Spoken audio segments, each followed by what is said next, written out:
J'ai fait une vidéo encore dessus. Ouais, Sandrine, tu passes tout le temps à faire la pub de tes vidéos. Il faut arrêter. Hello, bienvenue sur ma chaîne. Si tu es nouveau par ici, je suis Sandrine, pharmacienne. Je fais des vidéos sur tout ce qui concerne le skincare, les maladies de la peau, de l'acné à l'eczéma. Je décode un peu le skincare sur internet pour toi. Comme ça, tu feras des meilleurs choix.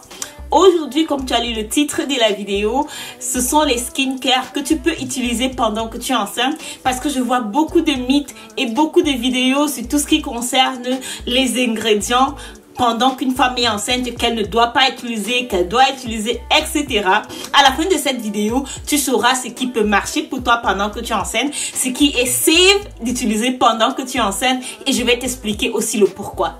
Alors, le premier ingrédient que je vais t'arrêter, aussi le plus dangereux, ça sera le rétinol. Ce que je vais te conseiller si tu es enceinte, évite le rétinol, n'y pense même pas. Si tu penses à ton enfant, parce que je crois que c'est aussi ça, être maman, c'est être responsable de la vie de quelqu'un d'autre. Donc les rétinols, les rétinoïdes, les rétinol-aldéhydes, toute la famille des vitamines A, il faut que tu abolisses. Alors, ta question est, Sandrine, est-ce que je dois m'empêcher de manger les carottes et etc. qui ont déjà la vitamine A? Je vais te dire non. Continue à manger tes carottes, continue à prendre tes vitamines pendant que tu es enceinte, parce que certaines de ces vitamines ont déjà la vitamine A, mais c'est rétinol synthétique et la plupart des temps, tout ce qu'on vend au votre compte en ce qui concerne les rétinols, encore pire les prescriptions, éloigne-toi de tout cela. Les rétinols, rétinoïdes, rétinol-aldéhydes, je ferai toute une vidéo pour t'expliquer toutes les rétinols et les rétinoïdes qui existent là dehors. Mais si tu vois dans un produit adapalene, c'est du rétinol, n'y pense même pas. Si tu vois rétinol tout simplement, n'y pense pas. Si tu vois rétinoïde ou alors rétinol-aldéhyde, etc. ou alors rétine E, etc. n'y pense même pas, parce que la plupart de ces produits, ou alors tous ces produits ont un très grand risque d'être mutagènes et tératogènes. Pourquoi on demande de ne pas les utiliser? Tout simplement parce que, pour faire simple, mutagène, tératogène, c'est peut-être très long à expliquer dans cette vidéo. Ça veut dire que tu as des risques élevés d'avoir un enfant qui a peut-être 10 doigts, ou peut-être 20 doigts, ou encore moins.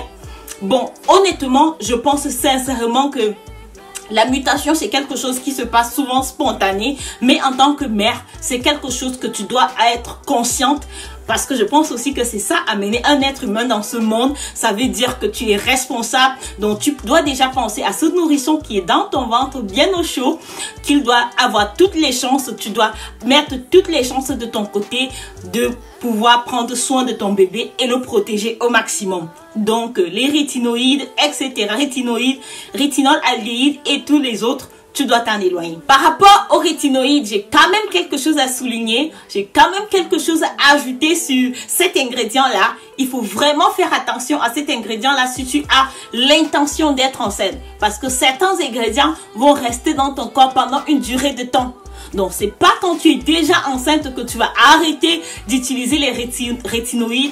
C'est déjà 7 mois avant, quand tu te décides, ok, je me lance, je vais être maman. Je pense qu'à ce moment, tu dois déjà arrêter la vitamine A de manière orale, de toutes les façons. La vitamine A de manière topique, je parle ici des rétinols et compagnie. Donc, c'est ce que je voulais un peu ajouter dans ce produit-là. C'est aussi la raison pour laquelle quand tu pars chercher ta vitamine A et le Roaccutane, on te demande de faire un test de grossesse. Le médecin veut se rassurer qu'il ne va pas amener dans ce monde quelqu'un avec une mutation qui n'était pas désirée. L'acide salicylique, dans une de mes vidéos précédentes, j'ai dit que l'acide salicylique était dans la même famille que l'aspirine par exemple. La plupart des noms viennent dans mon cerveau en allemand et la traduction n'est pas souvent facile pour moi. Donc l'aspirine est dans la même famille que par exemple l'ibuprofène, le naproxène, le diclofénac, etc.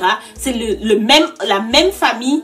Alors, l'acide salicylique est aussi un peu similaire dans une certaine manière à l'aspirine. Donc, c'est juste une molécule modifiée. Dans ce cas, le groupe acétyl qu'on a ajouté pour qu'on puisse avoir l'aspirine. Pourquoi on demande aux femmes enceintes de ne pas utiliser l'aspirine, par exemple? Je dis oui et je dis non. La femme enceinte peut prendre l'aspirine si elle a mal à la tête. Jusqu'à la 28e semaine, elle peut prendre l'aspirine. après la 28e semaine, elle ne devrait pas prendre l'aspirine. Tout simplement parce qu'il y a un organe dans les poumons qui peut se fermer de manière un peu plus précoce. Et cet organe s'appelle le ductus botalli qui... je sais que dans cette vidéo, il y aura un peu de mots techniques, je suis désolée. Il n'y aura pas une autre façon d'expliquer ça. Cet organe-là peut se fermer de manière prématurément et cet enfant va avoir des problèmes respiratoires. Et en tant que maman, c'est pas ce que tu veux. Mais je trouve quand même que dire aux femmes enceintes que l'aspirine c'est interdit, ce n'est pas leur expliquer le pourquoi. Alors, les ingrédients cosmétiques et les skincare addicts d'internet nous ont fait comprendre que l'acide salicylique est interdit d'utiliser pour la femme enceinte. Je vais dire non, tout simplement parce que l'acide salicylique est quand même utilisé seulement de manière topique.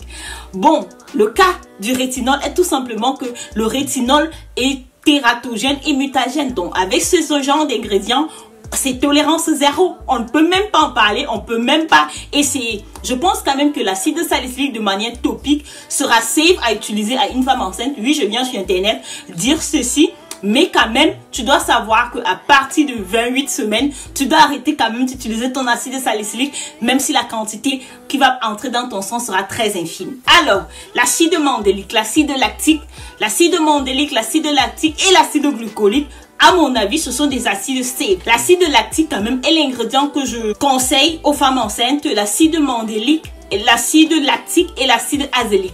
L'acide azélique est aussi un acide safe à utiliser. La plupart du temps, l'acide azélique est utilisé pour des irritations, des rougeurs et aussi dans des skincare anti-aging. Quelque part, j'ai lu que la femme enceinte ne doit pas utiliser les solutions caféinées. Alors, comme je crois il y a un sérum de Ordinary qui a des peptides et de la coféine. Je vais marquer son nom quelque part ici et j'ai lu un article que les femmes enceintes ne devraient pas utiliser ça. Je vais dire encore lies. Une tasse de coféine par jour ne va tuer personne, mais bien évidemment, je te conseille d'abolir la coféine pendant que tu es enceinte, tout simplement parce que pendant que tu es enceinte, le volume de ton sang est très élevé. Et qu'est-ce que la coféine fait? La coféine, c'est un diurétique et il agit sur les vaisseaux.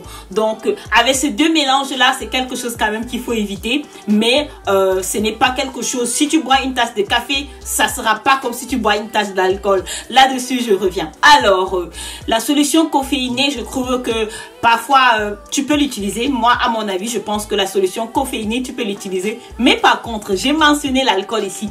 Voilà encore un ingrédient qu'il ne faut pas utiliser pendant que tu es enceinte, ça sera l'alcool. Avec l'alcool, c'est la tolérance zéro, tout simplement parce que avec l'alcool, on ne peut pas vraiment prévoir. Les conséquences sont la plupart du temps drastiques. Tu veux quand même avoir un enfant qui a tous ses neurones en place, qui a toutes ses facultés mentales. Donc, en tant que mère, je crois que c'est une obligation. Avec l'alcool, c'est une tolérance zéro. La vitamine C, je pense que la vitamine C est safe d'utiliser pendant la grossesse.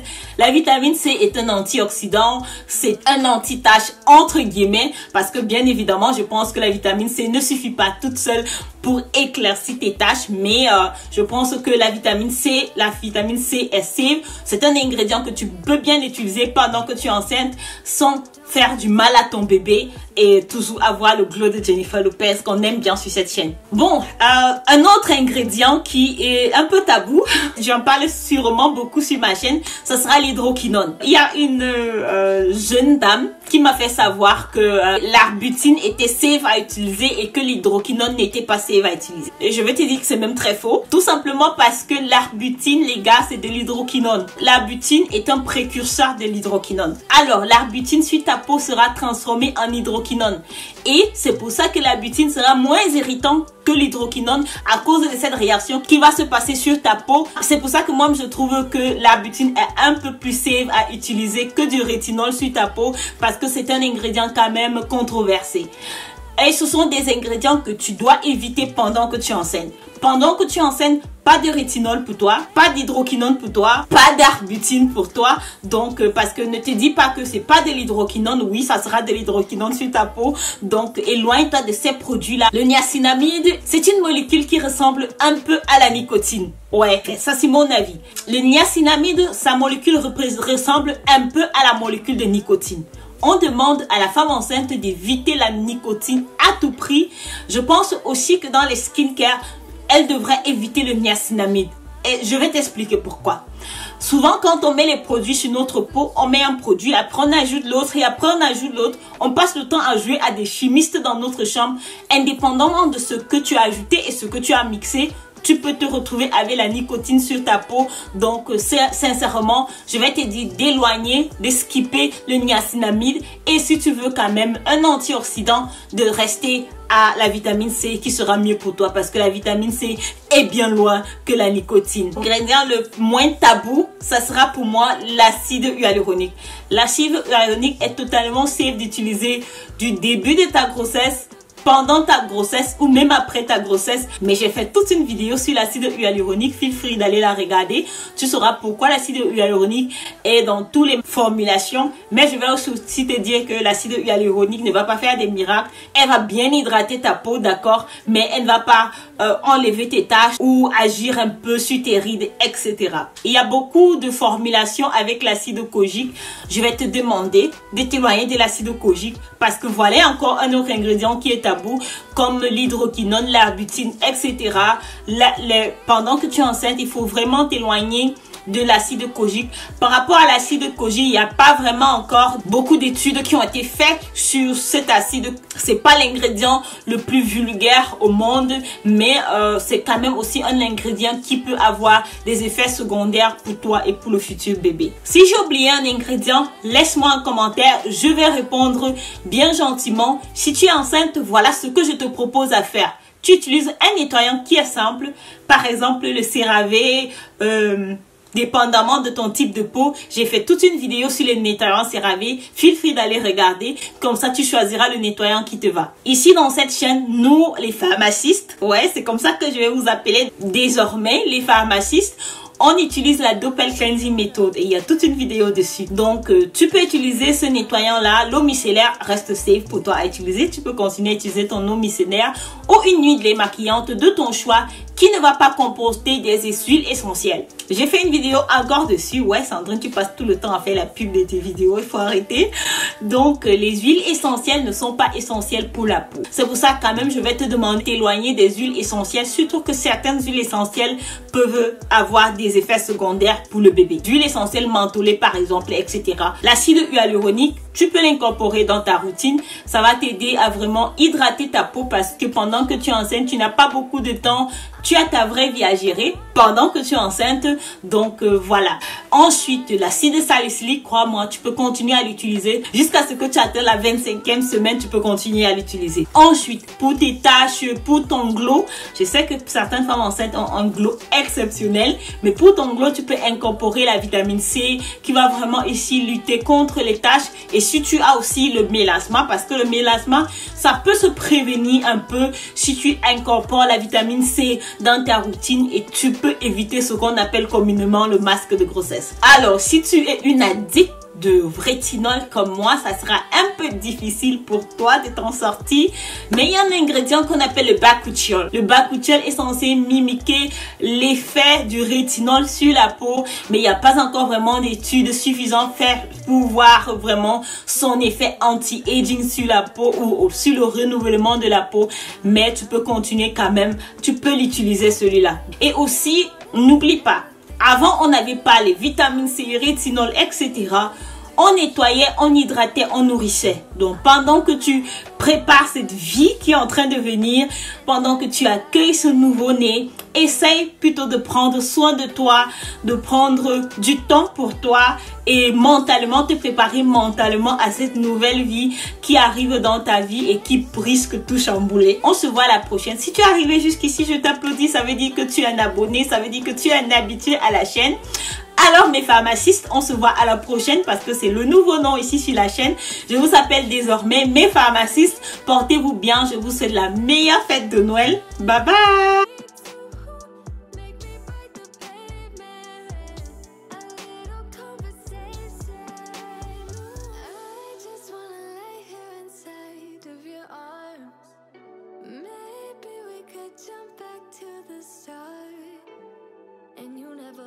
Talk to me then if we never met, babe.